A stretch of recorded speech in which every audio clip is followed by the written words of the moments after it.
C'est officiellement la fin de l'hiver. En tout cas, au moment où je filme la vidéo, on est le 22 mars. Du coup, j'ai eu envie de faire une tier list de toutes mes lectures d'hiver. J'ai lu au total 18 livres cet hiver. Plutôt que de préparer tout à l'avance, je me suis dit que ça serait intéressant de décider des catégories directement. On aura au total 5 catégories et je pense que je vais peut-être interchanger. Comment on fait? Donc, la première catégorie, je pense que ça sera pas pour moi. Là, je vais mettre peut-être tous les livres que je pense que vraiment j'ai pas aimé, qui n'étaient pas faits pour moi. Pour la deuxième, peut-être je vais mettre 8, mais sans plus. Et pour la troisième, bonne lecture. Pour la quatrième, ça sera on n'en parle pas assez. Et enfin, pour la dernière, ça sera pour mes coups de cœur. Voilà, donc on va commencer avec les livres.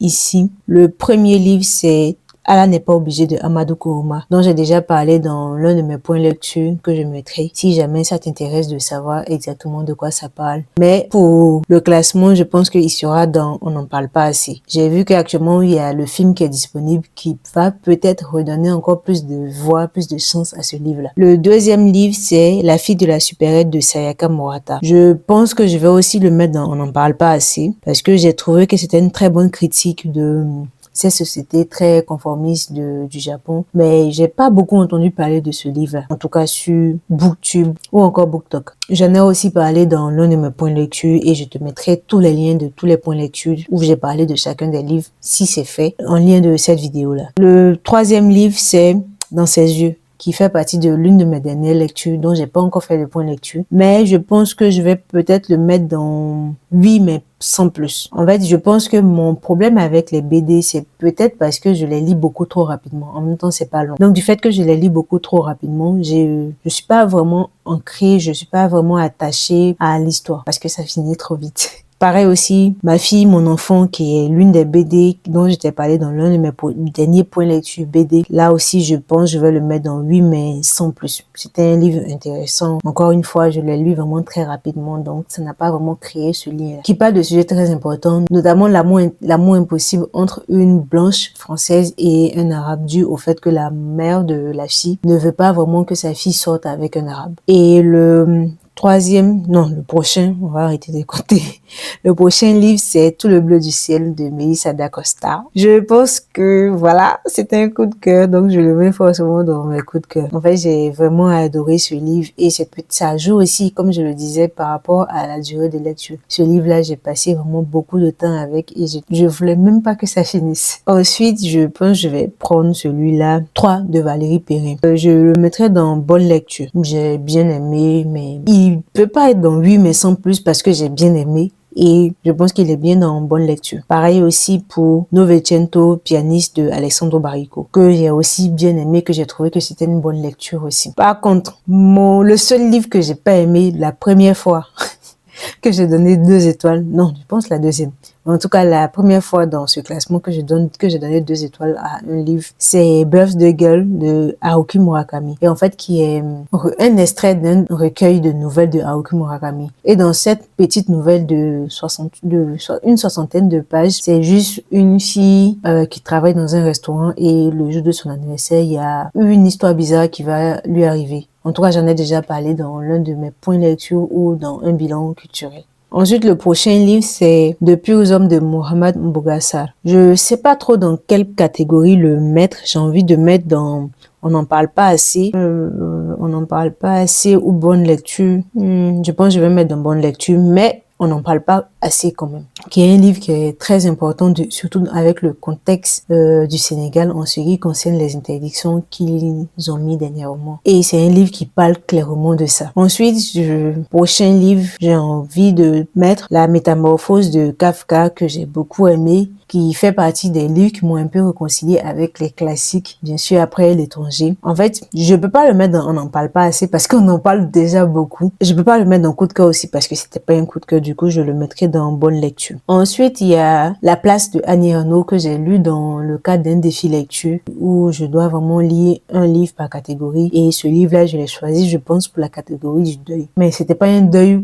auquel je m'attendais. Mais en tout cas, je trouve que c'était un très bon livre et c'était mon premier livre de Annie Ernaux aussi. Et je vais le mettre dans... On en parle déjà beaucoup. En tout cas, j'ai pas mal vu passer les livres de Annie Ernaux, donc dans bonne lecture. Je pense que cet hiver-là, j'ai eu de très bonnes lectures. Personnellement, j'ai eu de très bonnes lectures. Et au niveau des notes, je pense que la moyenne des notes que j'ai données, c'est vraiment du 4 et 3. J'ai donné très peu de 3, beaucoup de 4. Un peu de 5 quand même, parce que j'ai eu des coups de cœur. On va passer au prochain livre qui est Le ventre de l'Atlantique de Fatou Diom. Fatou Diom, c'est une femme que j'admire beaucoup, que j'aime beaucoup. Et son livre, j'ai envie de le mettre dans On n'en parle pas assez. Parce que je trouve que c'est un livre qui mérite beaucoup plus de hype que ce qu'il a déjà.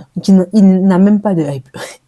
Donc, je vais peut-être le mettre dans On n'en parle pas assez. Ensuite, Marie Vareille, la dernière allumette. Ce livre-là, j'ai bien aimé. J'ai trouvé que le sujet qu'il abordait était vraiment très intéressant, était très important. Mais c'était pas un coup de cœur. Du coup, j'hésite à le mettre dans bonne lecture ou dans 8 mais sans plus. Non, c'est pas 8, c'est 8 avec plus, donc ça sera une très bonne lecture, ça sera dans une bonne lecture. Ensuite, Impénétrable de Alice Garin, dont j'ai déjà parlé dans mon point lecture avec un focus vraiment BD qui est l'une des meilleures BD que j'ai lues jusqu'à présent, qui m'a fait commander à la médiathèque bien sûr l'autre livre de Alice Garin qui est Ne m'oublie pas, et que je vais mettre dans la catégorie je pense que j'ai envie de mettre dans la catégorie On n'en parle pas assez, parce que le sujet est vraiment un sujet très important. Il parle d'un trouble qui touche pas mal de femmes. Et déjà, le trouble, on n'en parle pas assez. Le livre aussi, je l'ai pas beaucoup vu passer. Je sais plus, donc on n'en parle pas assez. Ma dernière lecture, qui est Ne tirez pas sur l'oiseau moqueur de Harper Lee, dans le cadre aussi de mon défi lecture. Ce livre-là,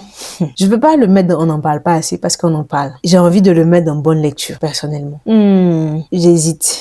Je pense que je vais le mettre dans On n'en parle pas assez parce que il fait partie des livres qui sont censurés dans certains États, je pense, aux États-Unis. Du coup, c'est un livre qu'on veut nous empêcher de lire. Du coup, on devrait lire. Donc, on n'en parle pas assez. On devrait encore plus en parler. Ensuite, Madame Hayat de Ahmed Altan. Je pense que je vais le mettre dans bonne lecture parce que voilà, c'était une très bonne lecture. C'est vrai que c'est un livre que je ne vois pas beaucoup passer, mais en même temps, je pourrais pas le mettre dans On n'en parle pas assez. C'est bon dans bonne lecture. Ensuite, les deux derniers livres, je prends lesquels? Sophie mon amour. Bien sûr, je le mets dans coup de cœur. En fait, c'était vraiment un coup de cœur pour moi, ce livre-là. Je l'ai lu en lecture commune et on a tellement discuté. Ce livre a envoyé tellement de réflexions, tellement de sujets de discussion que j'ai vécu clairement le livre en le lisant, donc dans coup de cœur. Le dernier livre du coup qui reste, c'est Sublime Royaume de Yaa Gyasi, un livre dont je pense qu'on n'en parle pas assez, parce que de Yaa Gyasi, le livre dont on parle le plus, c'est beaucoup No Home. Et je pense, j'ai pas encore lu No Home, mais ayant fini de lire Sublime Royaume dernièrement, je pense que pour moi, c'est un très bon livre et on devrait encore plus en parler.